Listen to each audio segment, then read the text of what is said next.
આ તરફ બનાસકાંઠાની વાત કરીએ, જ્યાં મન મૂકીને મેઘરાજા વરસ્યા। વડગામ તાલુકામાં 2 કલાકમાં 5 ઇંચ વરસાદ વરસ્યો। જિલ્લાનું મુખ્ય મથક પાલનપુર સહિત ધાનેરા, ડીસા, દાંતીવાડા, અમીરગઢ સહિતના અનેક તાલુકા પાણી થયા છે। પાલનપુરમાં 2 કલાકમાં 2.5 ઇંચ વરસાદ ખાબકતા ઠેર ઠેર પાણી ભરાયા।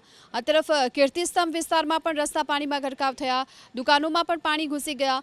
પાલનપુર ગઠામણ પાટિયા પાસે હાઈવે પર ઘૂંટણસમા પાણી ભરાયા, જેને લઈ વાહન ચાલકોએ ભારે હાલાકીનો સામનો કરવાનો વારો આવ્યો છે।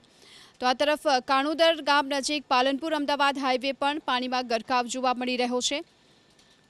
તો ધાનેરા સાંચોર હાઈવે પર હાલ પાણીનું સામ્રાજ્ય જોવા મળ્યું હતું। તો આ તરફ દાંતામાં પણ મુશળધાર વરસાદ વરસવાના કારણે રસ્તાઓ પાણીમાં ગરકાવ થયા છે।